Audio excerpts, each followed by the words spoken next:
নমস্কাৰ বন্ধুসকল, সংভেদ চেনেললৈ আপোনালোক সকলোকে স্বাগতম।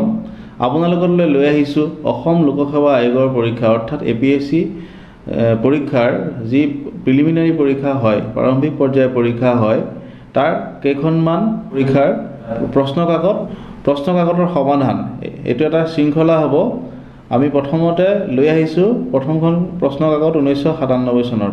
বৰ্তমান আপোনালোকে জানে যে অসম লোকসেৱা আয়োগৰ যি পৰীক্ষাৰ পদ্ধতিটো সম্পূৰ্ণ নতুন হৈছে। UPSC পেটাৰ্ণত হ'বলৈ গৈ আছে। অলৰেডি এইবছৰ UPSC পেটাৰ্ণত প্ৰিলিমিনাৰী পৰীক্ষা হ'ল। তথাপিও আমি পুৰণা প্ৰশ্নকাকতখিনিও লৈ আহিম।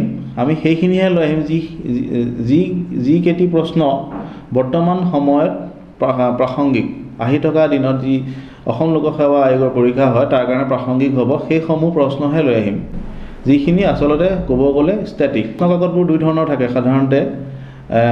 কাৰেণ্ট এফেয়াৰ্ছ বুলি এটা থাকে আৰু আপোনাৰ এটা থাকে ষ্টেটিক পাৰ্ট। গতিকে কাৰেণ্ট এফেয়াৰ্ছত কি হয়, বৰ্তমান সময়ত যিটো হৈ আছে সেইখিনিহে ৰিলিভেণ্ট। কিন্তু কথাটো 1997 চনত ধৰি লওক কিবা এটা ঘটনা হৈছিল, সেই কথাটো আজিৰ তাৰিখত প্ৰাসংগিক নহ'বও পাৰে। আৰু এই প্ৰশ্নসমূহ যে অকল APSC বা আছাম পাব্লিক ছাৰ্ভিচ কমিশ্যন বা অসম লোকসেৱা আয়োগৰ পৰীক্ষাৰ কাৰণেহে যে হয়, এনেকুৱা নহয়। এইসমূহ প্ৰশ্নই আপোনালোকৰ অন্য যিকোনো ধৰণৰ গভৰ্ণমেণ্ট জবৰ যিখিনি পৰীক্ষা তাত আপোনালোকক সহায় কৰিব। বন্ধুসকল, আমি আহিছোঁ আমাৰ প্ৰথম প্ৰশ্নটোলৈ। India's intermediate range ballistic missile is known as option A Agni, option B Prithvi, option C Lakshya, option D Nag. ইয়াৰ উত্তৰটো কি হ'ব পাৰে?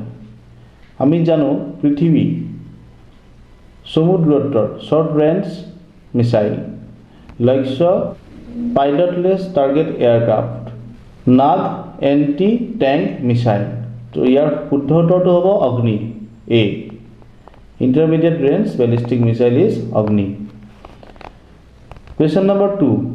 Who of the following was Srimanta Shankardev's teacher? A. Kusumbar Bhuya, B. Mahendra Kandali, C. Madhav Dev, D. Khersuti. ইয়াত চাওক option D Khersuti. Khersuti শংকৰদেৱৰ কি আছিলে? আইতাক আছিলে, আমি জানো। C. মাধৱদেৱ আছিলে শংকৰদেৱৰ পৰম শিষ্য। A. কুসুম্বৰ ভূঞা আছিলে শংকৰদেৱৰ পিতাক। গতিকে ইয়াৰ উত্তৰ কি হ'ব? মহেন্দ্ৰ কন্দলী। আমি জানো বুঢ়ীমাকে মহেন্দ্ৰ কন্দলীৰ টোলত নাম লগাই দিছিলে। Our next question. Which foreign bank is not involved in the infamous security scam engineered by Harshad Mehta? Option A Citibank of America, Option B Standard Chartered Bank, Option C BCCI Bank of Credit and Commerce International, Option D ANZ Rinlace Bank. ইয়াত সুধিছে হৰ্ষাদ মেহতাৰ যিটো scam হৈছিলে তাক লৈ already বলিউডত film বনাইছে এখন the big বুল 2021ত, আৰু কেইবাখনো ৱেব ছিৰিজো বনাইছে অলৰেডি। গতিকে এইটো মনত ৰখা বহুত দৰকাৰ। ইয়াৰ শুদ্ধ উত্তৰটো হ'ব BCCI bank of credit and commerce international. এতিয়া আহোঁ 6 নম্বৰ প্ৰশ্ন। The date anniversary of Rajiv Gandhi is observed as A. Unity Day, B. Solidarity Day, C. Anti-Poverty Day, D. Anti-Terrorism Day. কি হ'ব উত্তৰ? আমি জানো যে ৰাজীৱ গান্ধী ডাঙৰীয়াক আততায়ীয়ে গুলীয়াই হত্যা কৰিছিল 1991 চনৰ 21 মে'ৰ দিনা। সেয়েহে এই দিৱসটোক এণ্টি টেৰৰিজিম ডে হিচাপে ভাৰতে পালন কৰি আহিছে। এতিয়া আমি আহোঁ আন এটা প্ৰশ্নলৈ। 8 number. A famous milestone of India's freedom struggle celebrated its golden jubilee in 1992. A. Civil disobedience movement, B. Non-cooperation movement, C. Quit India movement, D. Dandi March. তো ইয়াত কি সুধিছে? গোল্ডেন জুবলি অৰ্থাৎ সোণালী জয়ন্তী 1992 চনত হৈছে। সোণালী জয়ন্তী মানে আমি কি জানো? 50 বছৰ। সো ইয়াৰ উত্তৰটো কি হ'ব কুইট ইণ্ডিয়া মুভমেণ্ট ভাৰত ত্যাগ আন্দোলন কেতিয়া হৈছিলে 1942 চনত যে মহাত্মা গান্ধীয়ে যে কৈছিলে ডু এণ্ড ডাই এই ভাৰত ত্যাগ আন্দোলনতে কৈছিলে ইয়াৰ 50 বছৰ হৈছে 1992 চনত গতিকে ইয়াৰ উত্তৰটো হ'ব সি এতিয়া আহোঁ 9 নম্বৰ প্ৰশ্নলৈ কি সুধিছে The environment activist who undertook a long phase in protest the Tehri Dam construction was A. Maneka Gandhi B. Medha Patkar C. M. Birappa Moili D. Sundarlal Bahuguna ইয়াৰ উত্তৰ কি হ'ব আমি চাওক মেনকা গান্ধী বীৰাপ্পা মৈলী দুইজন পলিটিচিয়ান এনভাইৰনমেন্ট এক্টিভিটিষ্ট নহয় মেধা পাটকাৰ হ'ব পাৰে সুন্দৰলাল বহুগুণা হ'ব পাৰে কিন্তু ইয়াৰ উত্তৰটো কি হ'ব সুন্দৰলাল বহুগুণা তেহৰি ডেম কনষ্ট্ৰাকচনৰ বিৰোধিতা কোনে কৰিছিলে সুন্দৰলাল বহুগুণা মেধা পাটকাৰ কোন হয় নৰ্মদা বচাও আন্দোলনৰ নেত্ৰী এতিয়া আমি আহোঁ 10 নম্বৰ প্ৰশ্নলৈ the permanent secretariat of SAARC has been set up at A. Kathmandu B. Colombo C. Mauritius D. New Delhi SAARCৰ পাৰ্মানেণ্ট সেক্ৰেটাৰিয়েট ক'ত আছে সচিবালয় ক'ত আছে ইয়াৰ উত্তৰ কি হ'ব সো আমি জানো SAARC 8খন দক্ষিণ পূব এছিয়াৰ দেশৰে গঠিত এক সংস্থা কি কোন দেশ আছে ভূটান বাংলাদেশ ইণ্ডিয়া মালদ্বীপছ নেপাল পাকিস্তান আৰু শ্ৰীলংকা আৰু ইয়াৰ সচিবালয় ক'ত আছে এ কাঠমাণ্ডু এতিয়া আমি আহোঁ আন এটা প্ৰশ্নলৈ প্ৰশ্ন number 14 A group of 7 G7 consists of 7 highly industrialized countries of the world of the following 4 groups one doesn't belong to G7 which group এটা অপশন দিছে A USA Germany France B France UK Canada C Canada Japan Italy D Switzerland Russia Brazil so ইয়াৰ উত্তৰ হ'ব Switzerland Russia and Brazil বাকি অপশনত যিকেইটা আছে USA Germany France G7 ৰ member হয় France UK Canada হয় কানাডা জাপান ইটালী হয় কোনটো নহয় সুইজাৰল্যান্ড ৰাছিয়া ব্ৰাজিল এতিয়া আহোঁ অন্য এটা প্ৰশ্নলৈ প্ৰশ্ন number 15 The International Conference on Population and Development ICPD held in Cairo recognized A. Men's superiority in the family B. Women's superiority over men C. Equal rights for women and men in the family D. Special rights for women in family ইয়াতে কি সুধিছে যিখন international conference হৈছে population আৰু ডেভেলপমেণ্টৰ ওপৰত Cairo ইজিপ্তত এই option দিছে men superiority in the family পুৰুষক আগস্থান দিছে অপশ্যন বি দিছে মহিলাসকলক আগস্থান দিছে women superiority over men C দিছে equal rights for women and men in the family সমান অধিকাৰ দিছে পুৰুষে হওক মহিলাই হওক পৰিয়ালত সকলোকে আৰু ডি অপশ্যন দিছে special rights for women in the family মহিলাসকলক বিশেষ অধিকাৰ দিছে ইয়াৰ সঠিক উত্তৰটো হ'ব C equal rights for women and men in the family পুৰুষে হওক বা মহিলাই হওক সকলোকে সমান অধিকাৰ দিছে নেক্সট প্ৰশ্ন Question number 16 The terrorist outfit Hizbul Mujahideen operates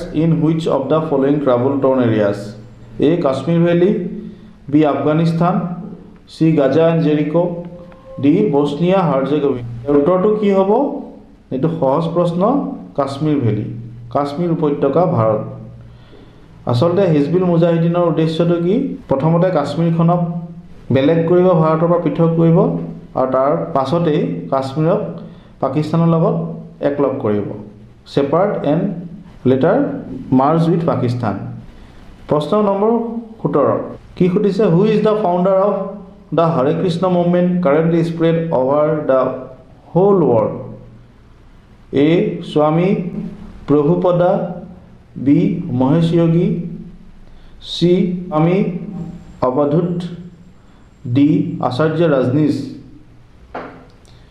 ইয়াতে সুধিছে হৰে কৃষ্ণ মুভমেণ্ট যে এতিয়া হৈ আছে ইস্কন, আমি শুনিছোঁ ন ইস্কন, ইয়াৰ মানে কোনে বাটকটীয়া কোন আছিলে, কোন ইয়াৰ প্ৰতিষ্ঠাপক আছিলে? ইয়াৰ সঠিক উত্তৰটো হ'ব স্বামী প্ৰভুপাদা। কুৱেশ্যন নম্বৰ 18, identify the country or countries which did not sign the indefinitely extended nuclear non-proliferation treaty. Number 1 India, number 2 Israel, number 3 Pakistan, number 4 China. The option of it is A 1 and only, B 1, 2 and 3, C 1, 2, 3 and 4, D 2 only. ইয়াত সুধিছে তলৰ কোনখন দেশ বা কোন কেইখন দেশে NPT nuclear non প্ৰলিফাৰেশ্যন ট্ৰিটিত এতিয়ালৈকে সহি কৰা নাই।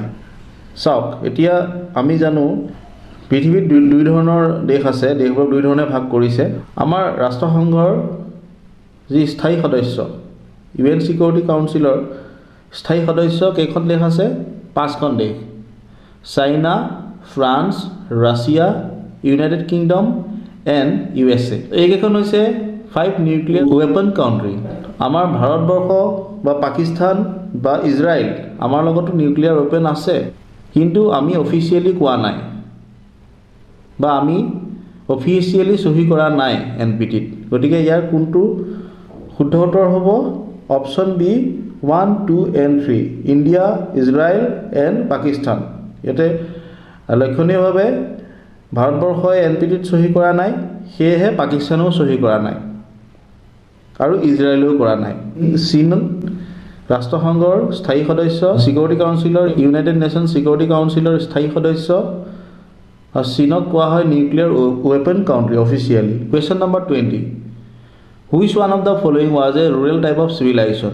এ Indus valley, B Chinese, C Dravidian, D Aryan. তলৰ কোনটো সভ্যতাক ৰুৰেল টাইপ অফ চিভিলাইজেশ্যন অৰ্থাৎ আমাৰ গাঁও অঞ্চলৰ যি বসতি য'ত কোনো চহৰ নাই, এই ধৰণৰ সভ্যতা ক'ত হৈছিলনো, ক'ত গঢ়ি উঠিছিল? তো আমি জানো ইণ্ডাছ ভেলী সিন্ধু উপত্যকাৰ যি সভ্যতা, তাত আমি জানো টাউন প্লেনিং হৈছিলে, চহৰ হৈছিলে। দ্ৰাবিডিয়ান বুলি কোনো চিভিলাইজেশ্যন নাই, চাইনিজ বুলি কোনো তেনেকুৱা চিভিলাইজেশ্যন নাই। ইয়াৰ উত্তৰটো কি হ'ব? ডি আৰিয়ান। আৰ্যসকল যি সভ্যতা আছিলে, সেই সভ্যতা গাঁও অঞ্চল, গাঁও প্ৰধান ৰুৰেল টাইপ অফ চিভিলাইজেশ্যন আছিলে। তাত বসবাস কৰিছিলে, পশুপালন কৰিছিলে, আমি জানো। ইয়াৰ উত্তৰটো হ'ব Aryan civilisation, D. Question number 21, Alexander's general who attacked India and was defeated by Chandragupta Maurya was A. Ptolemy, B. Seleucus, C. Nearchus, D. Arrian। ইয়াৰ উত্তৰটো কি হ'ব? Seleucus। Question number 22, who asserted Swaraj is my birthright and I shall have it? A. B.G. Tilak, Bal Gangadhar Tilak, B. Mahatma Gandhi, C. Jawaharlal Nehru, D. Subhash Chandra Bose। Swaraj আমাৰ জন্মস্বত্ব অধিকাৰ আৰু ইয়াক আমি লৈহে এৰিম, এই ধৰণে কোনে কৈছিলে? মহাত্মা গান্ধীয়ে নাই কোৱা, জৱাহৰলাল নেহৰুও কোৱা নাই, সুভাষ চন্দ্ৰ বসুও কোৱা নাই। তেওঁ কি কৈছিলে? সুভাষ চন্দ্ৰ বসুৱে কৈছিলে মোক তেজ দিয়া মই স্বাধীনতা দিম। এই বিখ্যাত বাক্যশাৰী কোনে কৈছিলে? Bal Gangadhar তিলকে। Question number 23, the British Prime Minister who was to the continuance of British rule over India was A. Winston Churchill, B. Neville Chamberlain, C. Clement Attlee, D. Anthony Eden। So কি হ'ব পাৰে ইয়াৰ উত্তৰ? Clement Attlee. আমি জানো ভাৰতে যেতিয়া স্বাধীনতা পাইছিলে 1947 চনত, ব্ৰিটিছ প্ৰাইম মিনিষ্টাৰ আছিলে সেই সময়ত ক্লিমেণ্ট এটলি। উইনষ্টন চাৰ্চিল আছিলে দ্বিতীয় বিশ্বযুদ্ধৰ সময়ত। উইনষ্টন চাৰ্চিলে কেতিয়াও ভাৰতক এৰি দিয়াৰ কথা ভবা নাছিলে। আৰু ক্লিমেণ্ট এটলি আছিলে লেবাৰ পাৰ্টিৰ, আৰু তেওঁ ভাৰতৰ প্ৰতি সহানুভূতি আছিলে, আৰু তেওঁ ভাৰতক আৰু বেছি দিন শাসন কৰি থাকিবলৈ বিচৰা নাছিলে। তো ইয়াৰ উত্তৰ হ'ব চি, ক্লিমেণ্ট এটলি। এতিয়া আহোঁ পৰৱৰ্তী প্ৰশ্নলৈ। Where did Lord Buddha attain enlightenment? A. Kushinagar, B. Bodhgaya, C. Kanchi, D. Mathura.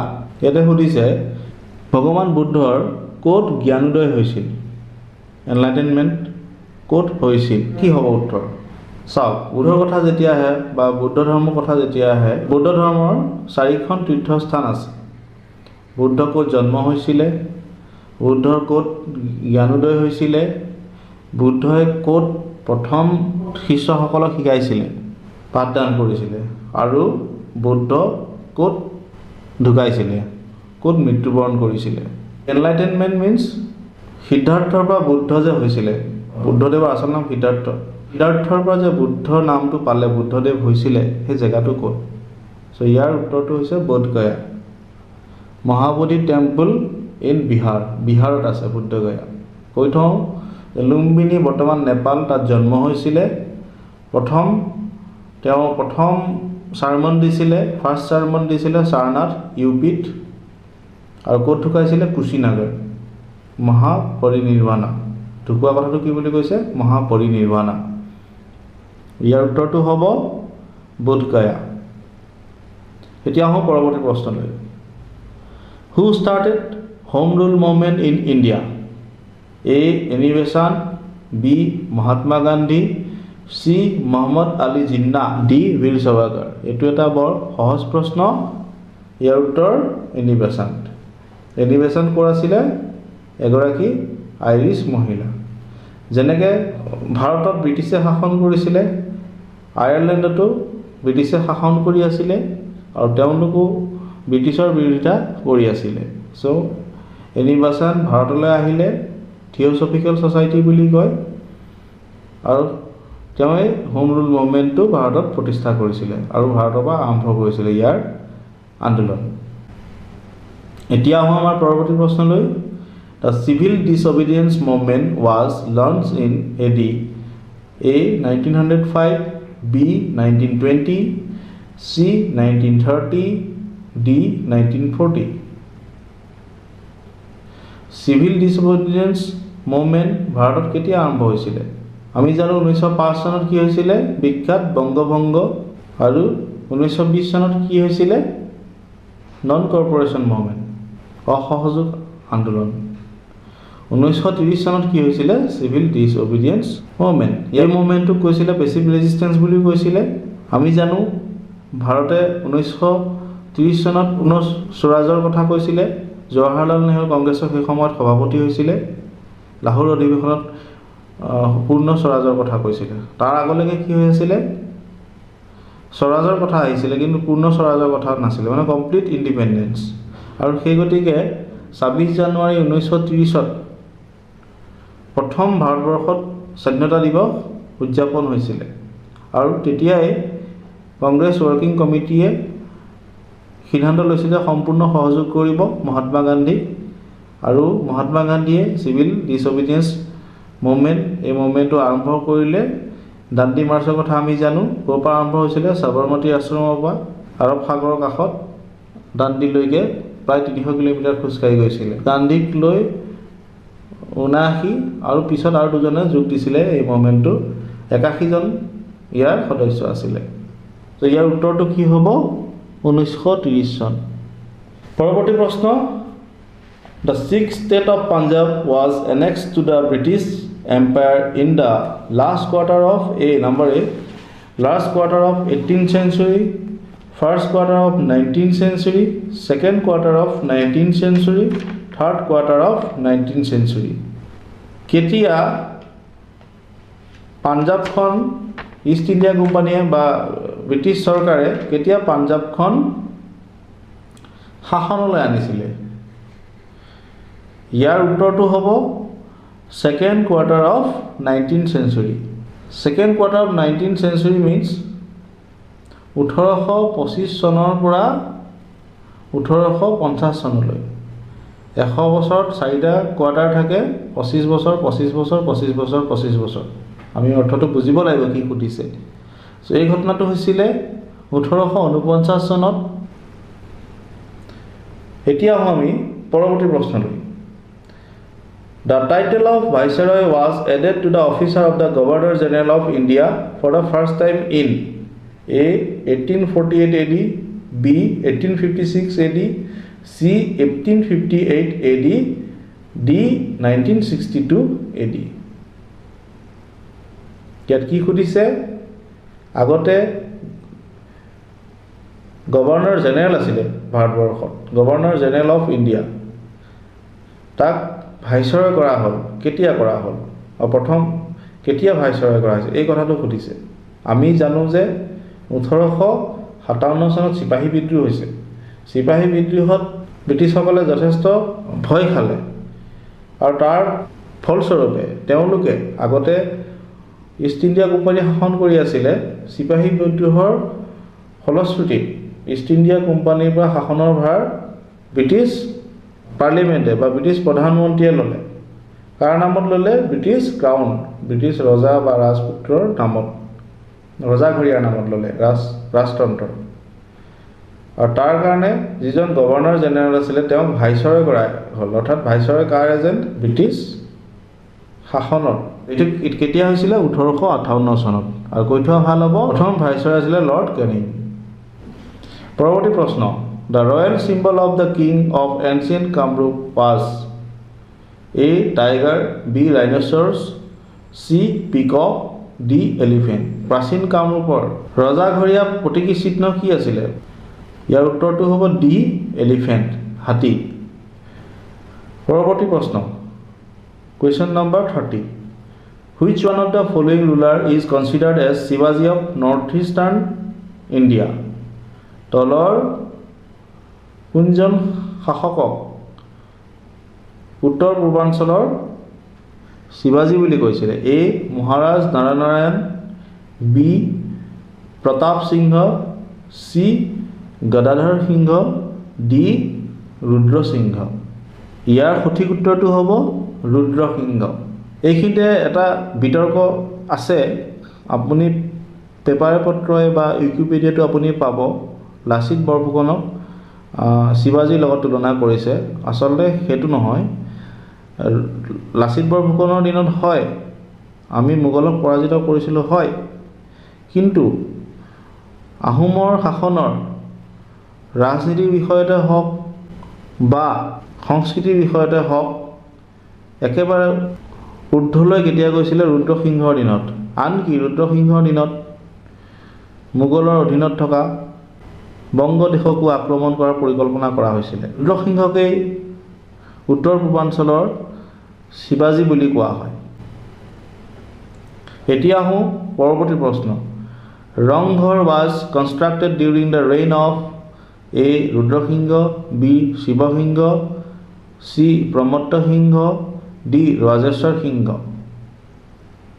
ৰংঘৰটো কেতিয়া সজা হৈছিলে কাৰ দিনত কাৰ শাসনৰ দিনত ইয়াৰ উত্তৰ কি হ'ব ৰুদ্ৰ সিংহ এ ৰুদ্ৰ সিংহ এতিয়া আহোঁ আমি পৰৱৰ্তী প্ৰশ্নলৈ question number 32 তুলাৰাম সেনাপতি was the chief of the A. Ahoms B. Kosas C. Jayantia D. Dimasas Tularam সেনাপতি কাৰ প্ৰধান আছিলে আহোমৰ কোচৰ জয়ন্তীয়াৰ নে ডিমাছাৰ ইয়াৰ উত্তৰ হ'ব ডিমাছা এতিয়া আহোঁ পৰৱৰ্তী প্ৰশ্ন question number 33 Kundil Nagar was situated at A. Tezpur B. Sadiya C. Dimapur D. Sivasagar Kundil নগৰ ক'ত অৱস্থিত আছিলে তেজপুৰত শদিয়াত ডিমাপুৰত নে শিৱসাগৰত সহজ প্ৰশ্ন আমি জানো ভীষ্মক ৰজাৰ ৰাজ্য কুণ্ডিল ক'ত বৰ্তমান শদিয়াত পৰৱৰ্তী প্ৰশ্ন নীলাধ্বজ founded the dynasty of A. Khen B. Sutia C. Kosari D. Salastambha সহজ প্ৰশ্ন ইয়াৰ উত্তৰ হ'ব খেন ডাইনেষ্টি খেন বংশৰ প্ৰতিষ্ঠাপক আছিলে নীলাধ্বজ 35 question number 35 which of the following countries is regarded as the original home of coffee A. Brazil B. Kenya C. Ethiopia D. New Guinea তলৰ কোনখন দেশক কফিৰ ঘৰ বুলি কোৱা হয় আচলতে ক'ত কফি কোনখন দেশৰ পৰা কফিটো আহিছে যেনেকৈ আমাৰ অসমত কি হয় চাহ পোৱা যায় এটা কফিটো ক'ত আহিছে ক'ৰ পৰা আহিছে ইয়াৰ উত্তৰ হ'ব এ ব্ৰাজিল পৰৱৰ্তী প্ৰশ্ন Which one of the following fishing ground is the largest in the world? A. Newfoundland waters, B. Japan Sea, C. North Sea, D. Mediterranean Sea.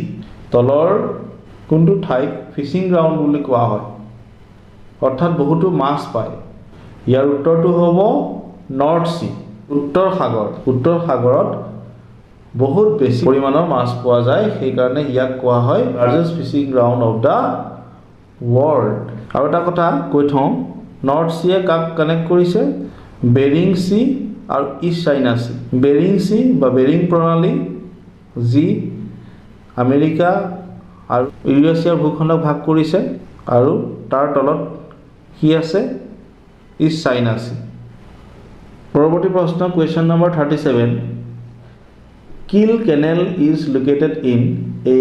United Kingdom, B. Belgium, C. Germany, D. France. So ইয়াৰ উত্তৰ হ'ব Germany.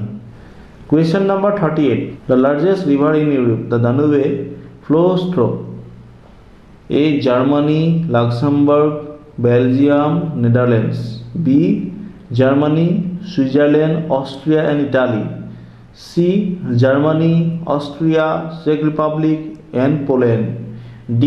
Germany, Austria, Hungary, Serbia, Bulgaria and Romania. এইখিনিতে এটা কথা কৈ থোৱা ভাল হ'ব যে ভলগা হৈছে ইউৰোপৰ আটাইতকৈ ডাঙৰ নদী ভলগাৰ পাছতে হৈছে দানুবে নদীখন ব্লেক ফৰেষ্ট মাউণ্টেইন পশ্চিম জাৰ্মানীৰ পৰা ওলাইছে আৰু শেষত প্ৰায় 1770 মাইল অৰ্থাৎ 2850 কিলোমিটাৰ বৈ যোৱাৰ পাছত ব্লেক সি কৃষ্ণ সাগৰত পৰিছেহি 10খন দেশ ই চুই গৈছে Germany Austria Slovakia Hungary Croatia Serbia Bulgaria Romania Ukraine etcetera প্ৰথম অপশ্যনটোত নেদাৰলেণ্ডছ আছে সেইকাৰণে কেনচেল হৈছে দ্বিতীয় প্ৰশ্নটোত ইটালী আছে সেইকাৰণে ইয়াক কেনচেল হৈছে 3 নম্বৰটোত পোলেণ্ড আছে সেইকাৰণে কেনচেল হৈছে আৰু 4 নম্বৰ প্ৰশ্নটো সঠিক উত্তৰ আটাইকেইখন দেশৰ মাজেৰে এই নদীখন বৈ গৈছে question number 39 Which one of the following rivers has its origin near Nasik? A. Tapti, B. Godavari, C. Krishna, D. Narmada.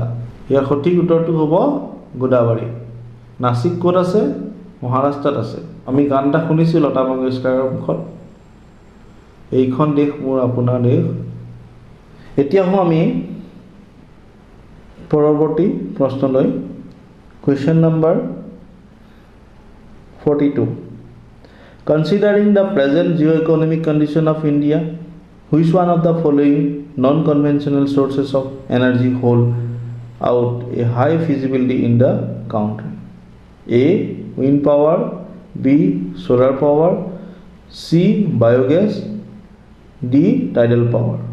আটাইকেইটা অপশ্যন কিহৰ দিছে নন কনভেনচনেল সোৰ্চেছ অফ এনাৰ্জি ইয়াতে সুধিছে ভৌগোলিক আৰু অৰ্থনৈতিক দিশৰ পৰা কোনটো অপশ্যন হাইয়েষ্ট ফিজিবিলিটি আছে কোনটো অপশ্যনৰ হাইয়েষ্ট ফিজিবিলিটি অৰ্থাৎ পটেনচিয়েল আছে কিবা এটা বস্তু ভাল হ'লেই নহ'ব সেই বস্তুটো কৰিব পাৰিব লাগিব সো এতিয়া চাব গ'লে সোলাৰ পাৱাৰটো বহুত ইজি ৰ'দ পৰে কিন্তু ৰ'দ পৰিলে জানো হ'ব তেনেকুৱা আপোনাৰ টেকন'লজি লাগিব ইয়াৰ কোনটো উত্তৰ সহজ হ'ব ইয়াত মানে কোনটো আটাইতকৈ বেছি ফিজিবল হ'ব ভাৰতৰ প্ৰেক্ষাপটত বায়োগেছ এতিয়া আমি পৰৱৰ্তী প্ৰশ্ন question number 47 Which one of the following places of Assam is located at the highest altitude? A. Simhasan, B. Dambusko, C. Hamren, D. Umrangso. ইয়াৰ উত্তৰ হ'ব A. সিংহাসন আমি জানো সিংহাসন পাহাৰ সিংহাসন পাহাৰ হৈছে অসমৰ আটাইতকৈ ওখ ঠাই হায়েষ্ট অল্টিটিউড ক'ত আছে এফালে কাৰ্বি আংলং জিলা আৰু আনফালে ডিমা হাছাও জিলা এই দুইখন জিলাক সামৰি আছে উমৰাংচু কি কাৰণে বিখ্যাত জলবিদ্যুৎ প্ৰকল্প আছে নেপকোৰ এতিয়া আমি আহোঁ পৰৱৰ্তী প্ৰশ্ন The National Highway 38 joins A. Tinsukia with Dangori, B. New Bongaigaon with Jogigopa, C. Silchar with Jiribam, D. Makum with Lekhapani. ইয়াৰ উত্তৰটো হৈছে Makum with Lekhapani national highway 38 joins Makum আৰু লেখাপানী সংযোগ কৰিছে ৰাষ্ট্ৰীয় ঘাইপথ নম্বৰ 38 আৰু এটা কথা এইখিনিতে কৈ থওঁ বৰ্তমান সময়ত এই নম্বৰবোৰ সলনি কৰা হৈছে নতুন নম্বৰ দিয়া হৈছে এটো আগৰ number Question number 52 Indian polity is governed by the principle of supremacy of the parliament A B supremacy of the cabinet C supremacy of law and constitution D judicial supremacy ইয়াৰ উত্তৰটো হ'ব C supremacy of law and constitution অৰ্থাৎ ভাৰতত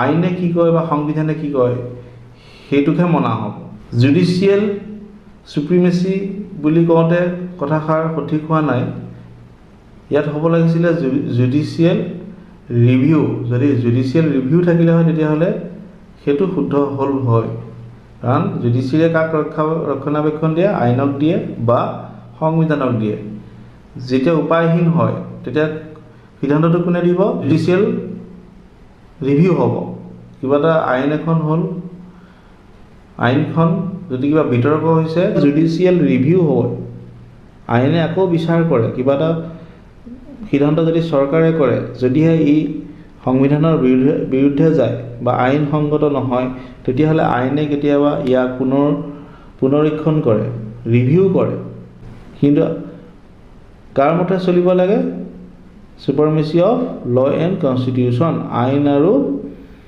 সংবিধানৰ মতে আমি ভাৰতবৰ্ষ মানুহ চলিব লাগিব বা ভাৰতবৰ্ষ শাসন চলিব লাগিব Question number 53 The fundamental right to equality does not guarantee A. Equality before law B. Equal protection of law C.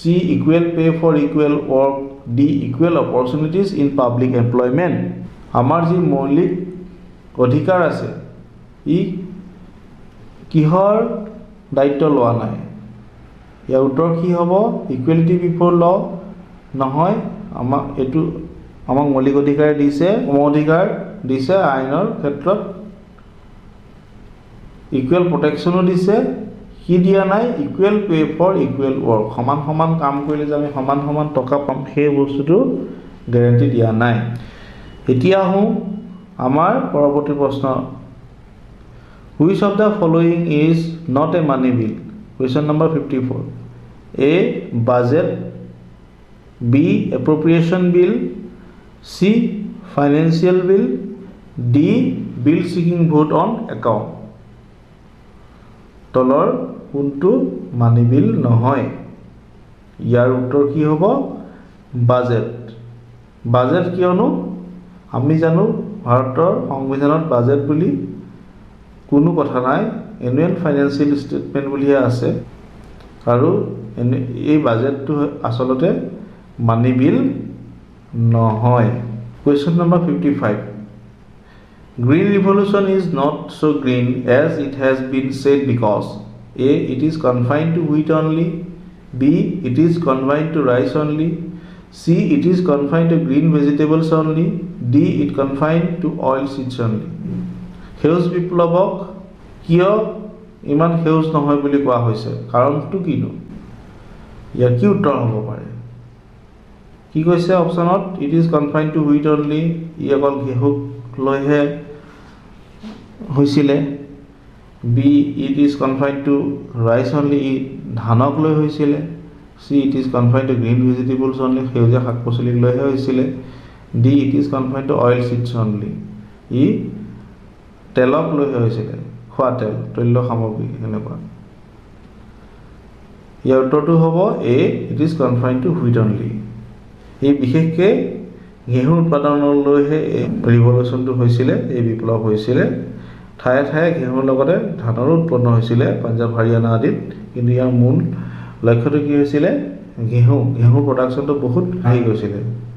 Question number 56. The preamble of Constitution of India proclaim India as A republic, B sovereign republic, C democratic republic, D sovereign socialist secular democratic republic. Very basic question. ইয়াৰ সঠিক উত্তৰটো হ'ব sovereign socialist secular democratic republic. এতিয়া হ'ব পৰৱৰ্তী প্ৰশ্ন question number 57. India's parliament consists of the speaker and the house of the people. A. B. The House of the People, Lok Sabha, and the Council of States, Rajya Sabha, Lok Sabha or Rajya Sabha. C. The Speaker and Deputy Speaker, House of the People, and the Chairman and Deputy Chairman, Council of States, together with Lok Sabha and Rajya Sabha. D. The President of India and two houses known respectively as the Council of States and the House of the People. ইয়াৰ উত্তৰটো কি হ'ব? D. আমাৰ ৰাষ্ট্ৰপতি লগতে আমাৰ দুই সভা, লোকসভা আৰু ৰাজ্যসভা, ইয়াক লৈ আমাৰ কি হৈছে? আমাৰ পাৰ্লিয়ামেণ্ট গঠন হৈছে। পৰৱৰ্তী প্ৰশ্ন question number 58. Under the 73rd amendment of India's constitution, panchayat shall be constituted at the A. village level, B. district level and above it, C. village and intermediate level, D. village, intermediate and district level. আমি জানো 73 number সংবিধানৰ যি সংশোধন হৈছিলে তাত পঞ্চায়তৰ কথা আহিছে আৰু কি ঘোষণা কৰিছিলে? Option D village, intermediate and district level, অৰ্থাৎ গাঁৱত, ইণ্টাৰমিডিয়েট মানে ব্লক লেভেলত বা জিলা পৰ্যায়ত। আমি জানো পঞ্চায়ত ইলেকশ্যনৰ কথা আমি জানো, গাঁও সভা থাকে, ব্লকৰ কথা থাকে আৰু লগতে কি থাকে? জিলা পৰিষদ বুলি আমি কোৱা শুনিছোঁ নহয় জানো? District level. Question number 59. In the background of progress in community development program, the Balban Rai Mehta Committee in 1957 for the PRIS, Panchayati Raj Institution. Okay. A 3-tier structure, B a 2-tier structure, C a structure irrespective of structures, D democratic decentralization only. ইয়াৰ উত্তৰ হ'ব a 3-tier structure. Question number 60. India's planned development through 5-year plan was launched in September 1946, August, B August 1947, C April 1951, D January 1950. আমাৰ প্ৰথম পঞ্চবাৰ্ষিক পৰিকল্পনা কেতিয়া আৰম্ভ হৈছিলে? এপ্ৰিল 1951। আমি জানো 1946 চন ভাৰত তেতিয়া ব্ৰিটিছৰ পৰাধীন হৈ আছিলে। 47 চনত মাত্ৰ ভাৰত স্বাধীন হৈছিলেহে আগষ্টত, আৰু 51 চনৰ পৰাহে এই 5-year প্লেনটো আৰম্ভ হয়। Question number 62. The greatest and the most widespread armed uprising which shook the foundation of British rule in India took place in A 1757, B 1942, C 1857, D 1947. এটা কি সুধিছে? আটাইতকৈ greatest and most widespread armed uprising ভয়ানক হৈছে আৰু বহু ঠাই বিয়পি হৈছে। প্ৰথম নেকি ব্ৰিটিছসকলৰ যি শাসন ব্যৱস্থা, ব্ৰিটিছ শাসনক কি কৰিছিলে? ভয় খুৱাইছিল, লৰাই পেলাইছিলে। প্ৰথম কেতিয়া হৈছিলে? আমি জানো চিপাহী বিদ্ৰোহৰ কথা 1857 চনত। Question number 63. At midnight on 31st December 1929, the Lahore Congress adopted resolution on Purna Swaraj, complete independence, as moved by A. Jawaharlal Nehru, B. Subhash Chandra Bose, C. Mahatma Gandhi, D. Srinivas Iyengar. ইয়াৰ উত্তৰটো কি হ'ব? A. Jawaharlal Nehru. Question number 64. One of the most popular uprising in Assam, the Patharughat Run, Battle of Patharughat, took place in A. 1861, B. 1860 to 62, C. 24 December 1893, D. 28 January 1894. ইয়াৰ উত্তৰ হ'ব 28 January 1894. 1861 চনত কি হৈছিলে? বিখ্যাত ফুলগুৰি ঢেৱা নগাঁও ওচৰত, আৰু পথৰুঘাট ক'ত আছে? দৰং জিলাত আছে, বৰ্তমান দৰং জিলাৰ চিপাঝাৰ অঞ্চলৰ ওচৰত পথৰুঘাটত হৈছিলে 1894 চনত। পৰৱৰ্তী প্ৰশ্ন 65, the first general election in India were conducted in the year A 1951-52, B 1952-53, C 1950-51, D 1949-50। ইয়াৰ উত্তৰ হ'ব A 1951-52। 66, the chairman of the State Reorganization Commission set up by Nehru in 1953 was A. H.N. Kunjru, B. K.M. Panikkar, C. S.R. Das, D. Fazal Ali। আৰু ইয়াৰ সঠিক উত্তৰ হ'ব D. Fazal Ali। পৰৱৰ্তী প্ৰশ্ন question number 67, in 1955 the resolution to attain a socialistic pattern of society was adopted in the INC session held at A. Abadi, B. Kanpur, C. Calcutta, D. Madras। আৰু ইয়াৰ সঠিক উত্তৰটো হ'ব 1955 Abadi session। Abadi sessionত socialistic pattern of society কথাটো প্ৰথম সংকল্প লোৱা হৈছে। Okay, পৰৱৰ্তী প্ৰশ্ন question number 68, the first public sector oil refinery in India is situated at A. Digboi, B. Guwahati, C. Calcutta, D. Madras। এইটো আমি সকলোৱে জানোৱে A. Digboi।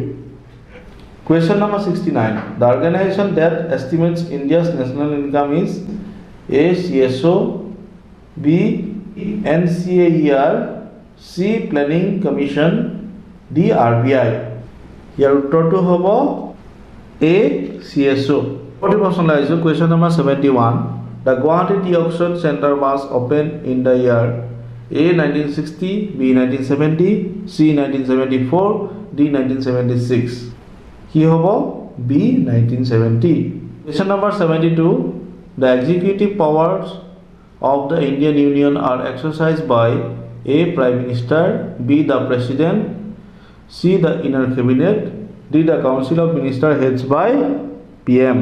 ইয়াৰ উত্তৰটো হ'ব executive power কাৰ থাকে B. the President, ৰাষ্ট্ৰপতিৰ থাকে। 73, question number, in which 5-year plan there was a industrial revolution in India? A. second 5-year plan, B. third 5-year plan, C. fourth 5-year plan, D. fifth 5-year plan। কেতিয়া হৈছিলে আচলতে second 5-year plan, দ্বিতীয় পঞ্চবাৰ্ষিক পৰিকল্পনা। question number 75, which region in the country is the richest in hydropower potential? A. Western Himalayan region, B. Deccan region, C. Northeast region, D. the Central region। ইয়াৰ উত্তৰটো হ'ব any region, Northeast region। question number 78, who was the Shahid in Assam during Quit India movement? A. Kushal Kuwar, B. Moniran Dewan, C. Pioli Fukan, D. Gumdhar Kuwar। ইয়াৰ উত্তৰ হ'ব A. Kushal Kuwar। সৰুপথাৰত যি rail দুৰ্ঘটনা হৈছিলে তাৰ জড়িত বুলি ভাবি কুশল কুঁৱৰক ফাঁচি দিছিলে। question number 79, organize knock at the door and you will find the door open, who said this? A. N.C. Bordoloi, Navin Chandra Bordoloi, B. Ambika Rai Chaudhary, C. Amiya Kumar Das, D. T.R. Fukan, Tornam Fukan। ইয়াৰ উত্তৰটো হ'ব Amiya Kumar Das। question number 81, in 1931 3 Indians were hanged, 2 of them were Bhagat Singh and Sukhdev, the third was A. Khudiram, B. Tirat Singh, C. Gumdhar Kuwar, D. Rajguru। 1931 চনত তিনিজন ভাৰতীয়ক ফাঁচি দিয়া হৈছিলে, ভগত সিং, সুখদেৱ আৰু 3 নম্বৰজন কোন? এই 3 নম্বৰজন হয় ৰাজগুৰু। এতিয়া হ'ব পৰৱৰ্তী প্ৰশ্নটো মুক্নায়ক, the newspaper was founded by A. B.R. Ambedkar, B. Mahatma Gandhi, C. Khan Abdul Ghaffur Khan, D. Jawaharlal Nehru। correct answer is A. B.R. Ambedkar। question number 83, the whole rule movement was launched by Innovation B.G. Tilak, Bal Gangadhar Tilak, A. B. Innovation and B.G. Tilak separately, C. Innovation Gandhi together, ডি the Congress with Annie Besant as its president ইয়াৰ শুদ্ধ উত্তৰ হ'ব Annie Besant and B G. Tilak এ Annie Besant আৰু বাল গংগাধৰ তিলকে একেলগে ভাৰতত home rule movement আৰম্ভ কৰিছিলে আকৌ পৰৱৰ্তী প্ৰশ্নলৈ question number 84 who was the president of Assam Pradesh Congress committee A Nabin Chandra Bordoloi B Gopinath Bordoloi C Kuladhar Chaliha D Tarunram Phukan তলৰ কোনজন অসম প্ৰদেশ কংগ্ৰেছ কমিটিৰ সভাপতি আছিলে A Nabin Chandra Bordoloi question number 85 anemometer is an instrument used to measure a degree of anemia patient b the angular distance of celestial bodies c the height of tide d the speed of wind ইয়াৰ উত্তৰ হ'ব D the speed of ওয়াইণ্ড বতাহৰ গতি জুখিবৰ কাৰণে এই যন্ত্ৰবিধ ব্যৱহাৰ কৰা হয় question number 86 deficiency of vitamin A causes A scurvy B beriberi C night blindness D sterility vitamin A অভাৱ হ'লে কোনটো বেমাৰ হয় স্কাৰ্ভি বেৰিবেৰি নাইট ব্লাইণ্ডনেছ ষ্টেৰিলিটি ইয়াৰ উত্তৰ হ'ব চি নাইট ব্লাইণ্ডনেছ আমি অসমীয়াত কওঁ কুকুৰী কণা সন্ধিয়া হ'লে বা ৰাতি নেদেখে স্কাৰ্ভি কেতিয়া হয় ভিটামিন চি অভাৱ হ'লে স্কাৰ্ভি হয় বেৰিবেৰি হয় ভিটামিন বি অভাৱ হ'লে ষ্টেৰিলিটি হয় ভিটামিন ই অভাৱত okay Next question number 87. When we want to see very small objects, we squeeze our eyelids. There are 4 points here. Point number 1, to enable the eyeball to be slightly elongated. Point number 2, to alter the curvature of the eye lenses. Point number 3, to focus distinctly on. Point number 4, to avoid excess light. Which of the following is fully correct? A 1, 2 and 4 are correct. B 2, 3 and 4 are correct. C 1, 3 and 4 are correct. D 1, 2 and 4 are correct. এতিয়া যদি আমি point কেইটা চাওঁ প্ৰথম পইণ্টটো যদি চাওঁ to enable the eyeball to be slightly elongated আমাৰ চকুৰ যিটো মণি সেইটো অকণমান দীঘল কৰাৰ কথা কৈছে ইয়াত ইলংগেটেড মানে সুবিধাজনক সেইটো আচলতে কেতিয়াও হ'ব নোৱাৰে আমি চকুৰ মণিৰ পতাখন মানে চকুৰ মণিটো কেতিয়াও আমি দীঘল বা বহল এনেকৈ কৰিব নোৱাৰোঁ গতিকে 1 নম্বৰ অপশ্যনটো আমাৰ ভুল হ'ব তো 1 নম্বৰ অপশ্যনটো আছে এ চি আৰু ডিত আছে গতিকে তিনিটা অপশ্যন ভুলেই হ'ব গতিকে ইয়াৰ শুদ্ধ উত্তৰটো হ'ব 2, 3 and 4 2, 3 and 4 that is B option B আমি আহোঁ পৰৱৰ্তী প্ৰশ্নলৈ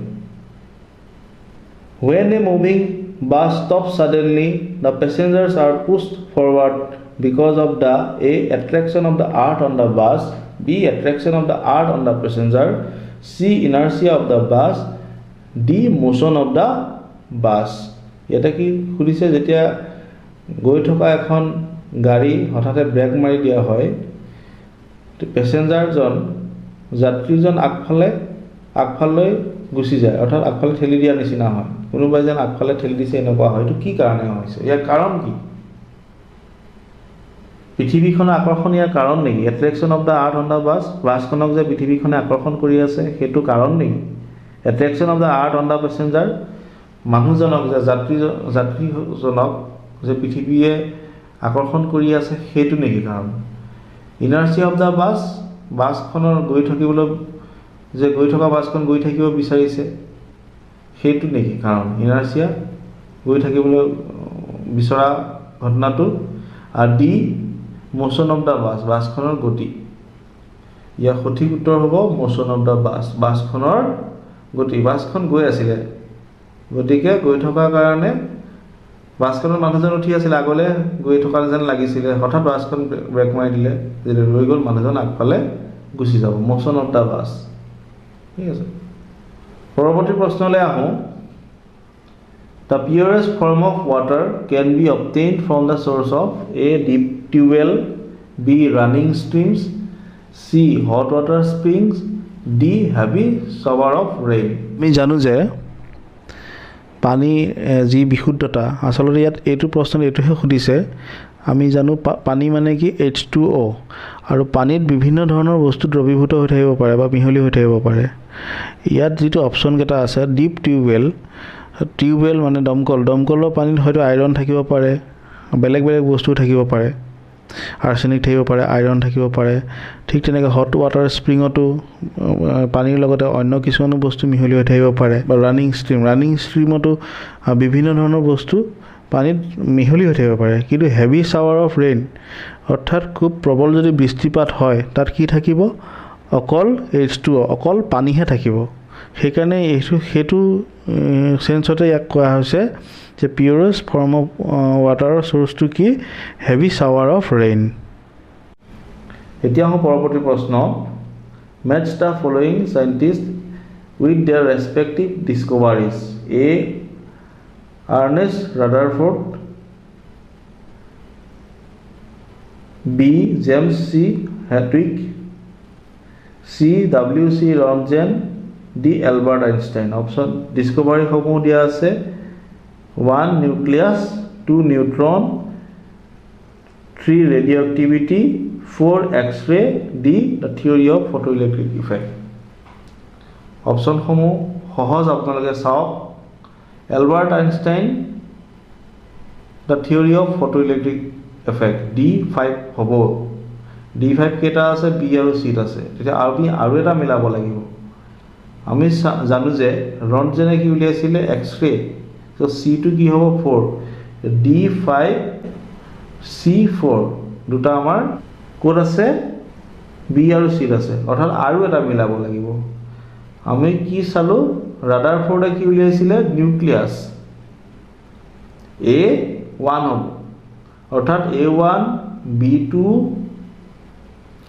C4 D5 ইয়াৰ উত্তৰটো হ'ব B এতিয়া আহো পৰৱৰ্তী প্ৰশ্ন entomology is the study of A insects B fungi C bacteria D epidemics ইয়াৰ উত্তৰটো হ'ব A insects পোক পতংগৰ বিষয়ে পৰুৱাৰ বিষয়ে পোক পৰুৱা বা পতংগৰ বিষয়ে য'ত পঢ়া হয় সেই বিষয়টো কি বুলি কয় এন্টোমোলজি গতিকে ইমানতে আমাৰ যিখিনি জেনাৰেল ষ্টাডিজৰ কোৱেশ্চন আছিলে 1997 চনৰ সেইখিনি আমি সলভ কৰি দেখুৱালো আপোনালোকক আৰু যিখিনি আসলে প্ৰাসংগিক ৰিলেভেন্ট কোৱেশ্চন আছিলে সেইখিনি আমি সলভ কৰিলো ইতিমধ্যে আপোনালোকে জানে যে ইউপিএসসি প্যাটাৰ্ণত এপিএসসি পৰীক্ষাবোৰ অনুষ্ঠিত হৈ আছে ইতিমধ্যে এবাৰ হৈ গ'ল সেই আমি যিকেটা C7ৰ প্ৰশ্ন আছে সেই প্ৰশ্নসমূহ আমি বেলেগ এখুকিয়াকে আমি সলিউশন কৰিম আৰু তাৰো ভিডিও আহি আছে অতি সোনকালে আপোনালোকে দেখিবলৈ পাব ইয়াকে কৈ আজি ভিডিওটো সামৰিলো ধন্যবাদ